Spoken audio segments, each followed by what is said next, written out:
जय हिंद सभी दोस्तों को नमस्कार जोहार। चूँकि ये वीडियो बनाने का ये मतलब हुआ कि जिस चीज़ को हमने बचपन से देखा और जो कई ऐसे जो अधिकार जो हम लोगों को जिस संविधान में अधिकार था वो नहीं मिला।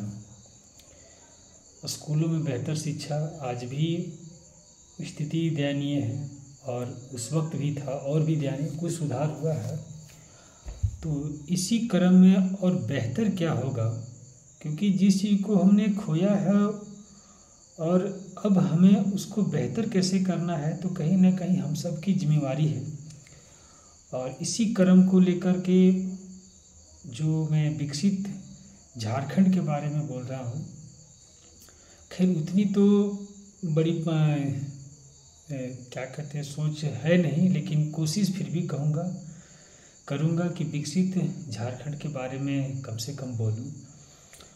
और आप सभी जो मैं बार बार एक बात को बोलता हूँ कि विकसित झारखंड के बारे में बोल रहा हूँ। विकसित हर कोई विधानसभा बोले और कोई विकसित लोकसभा बोले, कोई विकसित पंचायत बोले, कोई विकसित अनुमंडल बोले, कोई विकसित अंचल बोले, कोई विकसित ब्लॉक बोले। जिन्हें जिन्हें जिस पद की जिम्मेवारी मिली है, उन लोग अगर इन बातों को बोलना शुरू कर दें और निरंतर कुछ प्रतिशत कार्य करना शुरू कर दें, तो निश्चित हमारा राज्य विकसित झारखंड जरूर बन जाएगा। और साथ ही साथ और यह विस्तार अगर रहा, इसी तरह का एक माहौल बनते रहा, तो विकसित देश बनने में हमारा पीछे नहीं होगा। हम सब नहीं रहेंगे, कुछ सेंटेंस थोड़ा सा मिस्टेक हो जाता है। तो आइए हम लोग जो कोशिश कर रहे हैं, खास करके मैं पिछले कई सालों से छोटे छोटे कार्य को मैं कर रहा हूँ, छोटे छोटे प्रस्ताव को मैं रख रहा हूँ और आज भी कुछ छोटे छोटे प्रस्ताव को रखा हूँ जो लागू है। ऐसा नहीं कि मैं कोई नया चीज़ बोल रहा हूँ, हमारे बीच में इन सिस्टमों को पहले से लागू है। कई पंचायतों में चल रहा है, कई राज्यों में चल रहा है, कई अलग अलग क्षेत्रों में चल रहा है, लेकिन निरंतर जिस चीज़ को चलना चाहिए वो नहीं चल रहा है। समस्या ये है। मैं ये नहीं कह रहा हूँ कि मैं जो बोल रहा हूँ ये होना, कोई नया चीज़ बोल रहा हूँ ये होना चाहिए, वो भी एक बात है, लेकिन जो लागू है उस पर खास करके विचार कर रहा हूँ। जो लागू है हमारे देश में लागू है, राज्य में लागू है और हमारे क्षेत्र में जो चीज़ लागू है होना चाहिए, उस पर विचार नहीं हो रहा है। ये हमारे लिए दुर्भाग्य की बात है। बात यह है, स्कूलों में जो शिक्षा व्यवस्था 10+2 में चल जाइए, हमारे लोकल का स्कूल भी है, वहाँ शिक्षा का कमी है। शिक्षा की कमी के कारण साइंस का जो स्टूडेंट जो लेते हैं ना, 10th पास करने के बाद साइंस लेते हैं, उस साइंस का ना टीचर है ना कोई व्यवस्था है, कोई व्यवस्था नहीं है। अब सोचिए कि जब व्यवस्था नहीं है शिक्षा का व्यवस्था रहता है, जो बाहर कोचिंग करने के लिए जाते हैं वो शिक्षक जब यहाँ पढ़ाते तो रहते हैं यहाँ पर। अब यहाँ के जो बच्चों का कोचिंग की व्यवस्था नज़दीक में मिलता, तो ये व्यवस्था नहीं है हर एक जगह। यहाँ का मैं बात नहीं कर रहा हूँ, हर एक जगह का बात कर रहा हूँ। और ख़ास करके लड़कियों इन चीज़ से ज़्यादा दिक्कत होता है। अगर लोकल शिक्षक होते तो लोकल में अगर कोचिंग सेंटर भी होता, तो कहीं ना कहीं खास करके लड़कियाँ जो गांव में अक्सर देखते हैं आप लोग, जो कम उम्र में शादी हो जाता है, तो बेहतर पढ़ाई का व्यवस्था, कॉलेज वगैरह का व्यवस्था नहीं रहने के कारण ये इसी को किया जा रहा है। तो आइए थोड़ा सा मिलजुल कर हम लोग छोटे छोटे कार्य को करेंगे और आप लोगों का सहयोग भी रहेगा। और जो ये क्या कहते हैं, छोटी मुँह बड़ी बात है। तो विकसित झारखंड का जो विचार है आप लोग के साथ में रखेंगे और आप लोग भी थोड़ा सा, ये बात को मैं तो बार बार बोल रहा हूँ कि आप बोलिए, शायद कोई सुने और शायद हमारे कार्य को कोई आगे करे। हम ना कर सके तो कोई तो करे, क्योंकि जब हमारा देश गुलाम था, आप जानते ही होंगे, तब किसी ने तो कहा भारत को आज़ादी दो। अंग्रेज किसी ने कहा अंग्रेज भारत छोड़ो। अनेकों नारे चले, अनेकों कुछ हुआ। 1857, उससे भी पहले से झांसी की रानी, उससे भी पहले से महाराणा प्रताप और कई जिनका महापुरुषों का तो भाई उतना नाम ले पाना बहुत ही मुश्किल, जानकारी भी नहीं है। तो जब बोलते बोलते जब देखिए 200 साल तक अंग्रेजों ने राज्य किया, तब जाके देश मेरा आज़ाद हुआ। मेरे कहने का मतलब है कि किसी ने छेड़ा कि नहीं इस देश से अंग्रेज को हटाना है, तो हटाना है तो शुरू तो कोई एक व्यक्ति ने किया, 1 से 2, 2 से 3, हर एक जगह बातों को फैलते गया और इस देश से अंग्रेज हट गए। इसी तरह से जो विकसित झारखंड के बारे में बात कर रहा हूँ, आप लोग बातों को करते रहिए, विकसित झारखंड बनेगा, बहुत जल्द बनेगा। और सबसे अहम जो विकसित झारखंड हमारा तब बनेगा जब हम स्मार्ट सिटी का बात होता है, स्मार्ट सिटी का बहुत ऐसे जगह सुना स्मार्ट सिटी बनना चाहिए। भाई स्मार्ट सिटी तो बनना चाहिए, ठीक है, मैं उसका विरोध नहीं कर रहा हूँ, लेकिन बहुत ज़रूरी है स्मार्ट गाँव।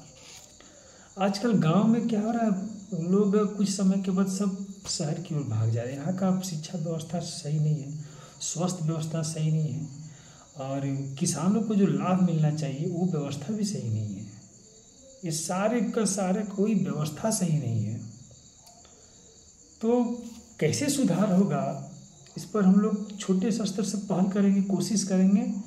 और आप लोग भी, बार बार मैं आप लोगों को बोल रहा हूँ कि सब मिलजुल कर जब तक हम लोग कोशिश नहीं करेंगे, कि अब इसकी जिम्मेवारी है हम लोगों की, क्योंकि अब हम लोग अभिभावक बने और अब बेहतर कानून व्यवस्था के बारे में सोचने की जिम्मेवारी हम सबका है। इसलिए हम लोग उस पर निरंतर कार्य करने का हर संभव हम लोग कोशिश करेंगे। तो जो सबसे पहले जो कानून व्यवस्था है, एक चीज़ इसमें थोड़ा सा शॉर्ट में बोल देता हूँ। एक चीज़ समझ में थोड़ा सा नहीं आता है कभी कभी, कि कोई भी सरकारी विभाग में चल जाइए, किसी भी सरकारी विभाग में एक चीज़ बड़ा मस्ती से बोला जाता है कि सरकारी काम है, इसी तरह से होगा। भाई इसी तरह का मतलब क्या है? सरकारी काम है ऐसा ही होता है, जानबे करता है सरकारी काम है। इसी बात को समझ में नहीं आता है कि ये बात आखिर क्यों सरकारी काम है तो ऐसा ही होगा, ऐसा बात आखिर क्यों बोला जाता है? सरकारी विधायक है, सरकारी सांसद है, सरकारी परिषद है, सरकारी मुखिया है, सरकारी BDO, CO, SDM, DC, SP, थाना प्रभारी, सब सरकारी है। भाई किस आधार पर इस शब्द का इस्तेमाल किया जा रहा है कि सरकारी है इसलिए इसी तरह से होगा? आखिर ऐसा क्यों? सबसे पहले इस शब्द को बंद करना होगा कि सरकारी काम इसी तरह से होगा, सरकारी व्यवस्था इसी तरह से है। आखिर इस व्यवस्था को कौन इसी तरह से करके रख रहा है? कैसे इसमें सुधार होगा? आप सभी अब गार्जियन बने हैं, आपका दायित्व बनता है कि इस सरकारी व्यवस्था को सुधार करने के लिए आप सभी भी अपना एक छोटा छोटा सा कदम को आगे बढ़ाइए। अब मैं बहुत शॉर्ट में बोलूँगा, ज़्यादा लॉन्ग वीडियो भी हो गया है, तो शॉर्ट में बोलना चाहूँगा कि कुछ छोटे छोटे मांग को लेकर के बात रख रहा हूँ, और एक एक बातें बोलूँगा तो शायद बहुत लंबा जाएगा।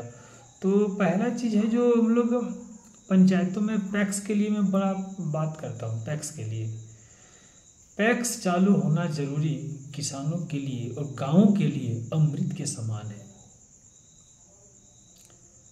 पैक्स किसानों के लिए और गांवों के लिए और गांव में रोजगार के लिए अमृत के समान है। आप एक चीज़ देखते होंगे, कहीं कोयला है, कहीं लोहा है, कहीं अभ्रक है, कहीं और भी कई खनिज पदार्थ हैं।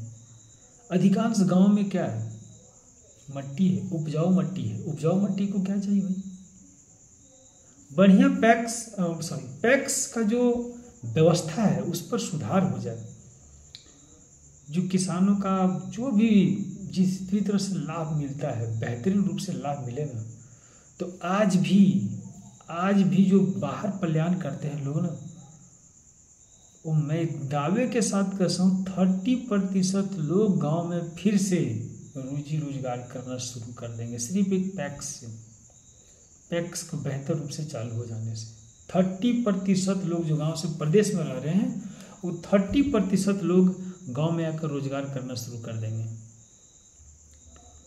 एक पैक्स के बारे में भी इतना इम्पोर्टेंट चीज़ है पैक्स, लेकिन सारा सिस्टम है, सब कुछ है। पैक्स चालू होना चाहिए, पैक्स चालू करना चाहिए, पैक्स मतलब जो व्यवस्था है ऐसा सब पंचायत में पैक्स है, पैक्स समिति गठन है, सब कुछ है, लेकिन पैक्स चालू ही नहीं है। चाहिए अपने पंचायत में देखिए,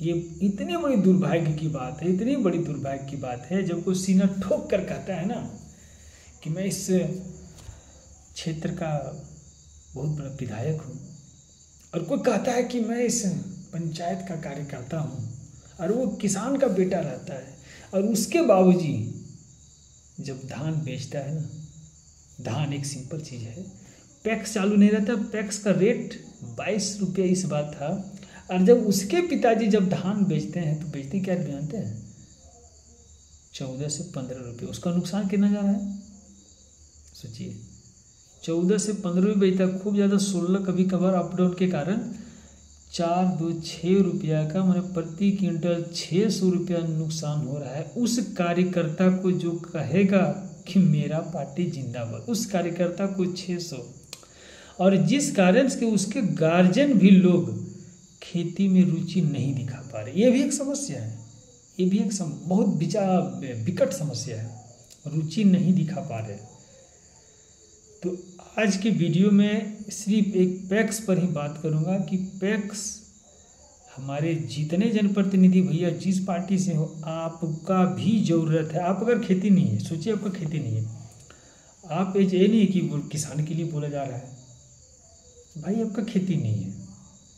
अगर आपका खेती नहीं है तो आपके बगल में किसी का तो है ना, तो आपको क्या करना है, अरे भाई अगला खरीदेगा तो कहीं ना कहीं जब हमें उसे खरीदना रहे तो कुछ रेट कम जरूर मिलेगा, और नहीं मिलेगा तो हो सके हम बाहर में ना कुछ कर सके, मजदूरी उनके यहाँ कर सके, हम ना कर सके, हमारे अगर बगल कुछ लोगों को रोजगार तो मिल सके,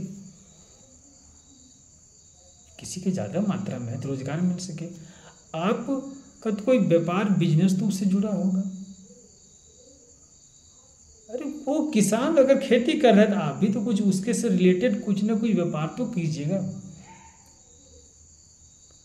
इसीलिए सभी लोग को विशेष विचार रखिए पैक्स चालू करने पर, इस चीज़ को समझिए। जब पैक्स चालू हो जाएगा बेहतरीन रूप से ना, तो मैंने एक बात अभी कहा वो फिर आज दोहरा रहा हूँ कि जो बाहर 30 उग गए हैं ना, 30 से 40% लोग गांव में फिर से आकर अपना रोजी रोजगार करना शुरू कर देंगे। इसलिए मैं निवेदन करता हूं सभी दोस्तों और सभी पार्टियों से कि पैक्स के लिए अपने प्रस्ताव को मजबूत रखें और पैक्स चालू करने के लिए हर संभव प्रयास करें। और एक छोटी सी और बात, जो इस बार 15 दिसंबर, शायद डेट फिक्स नहीं, 15 दिसंबर को धान लेने के लिए राज्य सरकार ने शुरू किया था। अब मैं ये चाह रहा हूँ कि हर वक्त धान का खरीदारी हो। आखिर मैं ऐसा क्यों बोल रहा हूँ हर वक्त, इसलिए मैं बोल रहा हूँ कि हमें जो गरीब परिवारों को भी जो राशन चावल वगैरह मिलता है, हम दूसरे राज्य पर डिपेंड करते हैं। भाई अब दूसरे राज्य से अगर ले रहे हो तो अपने राज्य के किसानों से आप लीजिए ना, कि जब दोगे तब हम धान लेंगे। किसान उन्हें भी रोजगार मिलेगा, उनसे रिलेटेड न जाने कितने लोगों को रोजगार मिलेगा। तो आप अपने क्षेत्र के किसानों को बोलिए कि आप जब दीजिएगा तब हम धान लेने के लिए तैयार हैं। आप ऐसा क्यों नहीं करते हैं? ये विचार बनाइए ताकि आपके राज्य के किसानों को रोजगार भी मिले, और अगल बगल जो उससे रिलेटेड है, सिर्फ देखिए किसान है, किसी का ट्रैक्टर है तो किसी का कुछ है, कोई उसमें वही ना बोले कि मजदूरी काम करता है, तो कोई बोरा सिलाई वाला उसका काम होता है, कोई पवार बिचौली जो हम लोग कहते हैं उसका काम होता है, उनको रोजगार मिलता है। धान से निकलने के बाद ये भूसा वगैरह जो चावल बनता है, वहाँ पर कई तरह के से रिलेटेड है भाई, एक चीज़ से कई कितने भी चीज़ रिलेटेड है।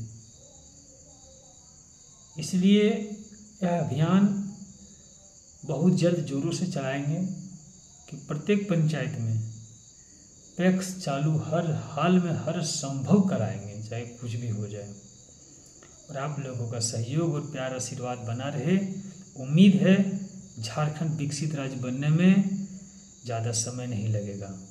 बस थोड़ा सा ही कदम आप लोग आगे बढ़ाइए, बाकी बात आपको हर एक छोटे छोटे विचारों को आप लोगों के सामने रखने का काम करेंगे। जय हिंद, धन्यवाद।